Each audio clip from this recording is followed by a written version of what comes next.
Shalom Aleichem, everybody. Hope all is well.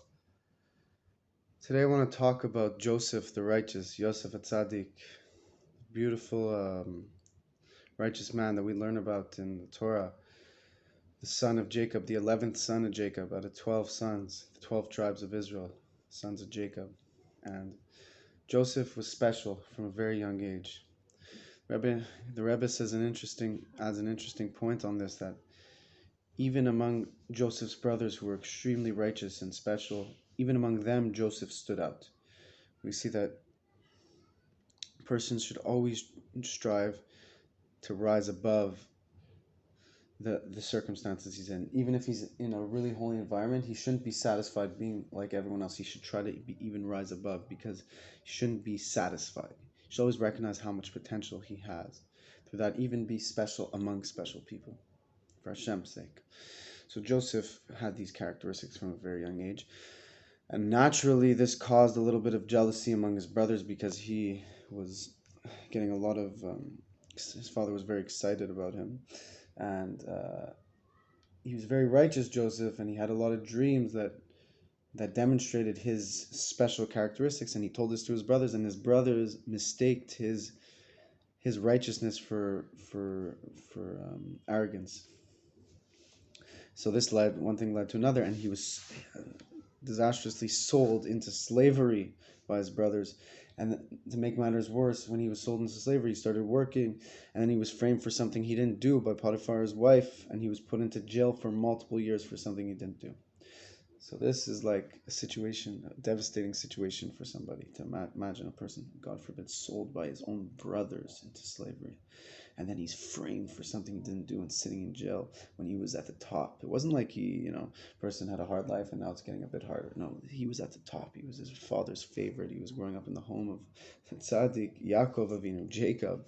And then he goes into the lowest lows, into jail in Egypt, which was like the capital of materialism at that point.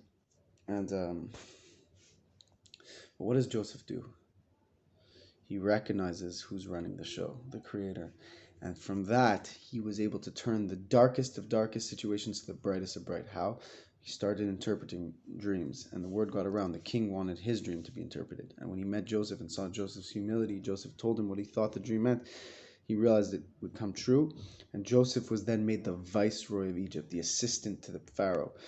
And then ultimately prophesied the famines coming, saved the entire world from the famine, brought his brothers back, like his brothers came to get food. He tested his brothers to see if they were loyal and they regretted what they did. And then he revealed himself to them as Joseph. And you know the rest. They came down to Egypt. They lived happily for quite a few years. And then comes along the other Pharaoh and Moses. But we see that Joseph's positivity, his trust in the Creator through the darkest of darkest times, set the stage for the brightest of brightest times thus far to come forth. And that was when you saw he saved the world. So this is a lesson for each and every one of us, that whenever we see ourselves in a situation that isn't ideal, we have to remember who's running the show.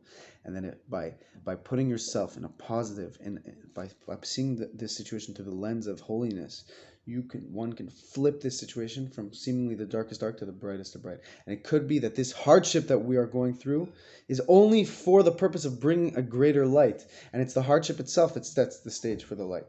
So I think we should all be inspired by this, by our great tzaddik, Yosef Ha Tzaddik, Joseph. And we all have him within us, and we should continue to strive. God bless you all. We should all be inspired. And we should all be able to serve our Creator and give him a home in this world. When we do Hashem's will, we give him a home in the world. Whether you're a Jew and you're fulfilling the Torah and mitzvos, or you're a Noahide and you're keeping the 7 laws of Noah and connecting to Hashem and spreading the laws of Noah with others, we are all bringing the redemption. And we'll get to celebrate with Mashiach and the Beis Hamikdash. God bless you.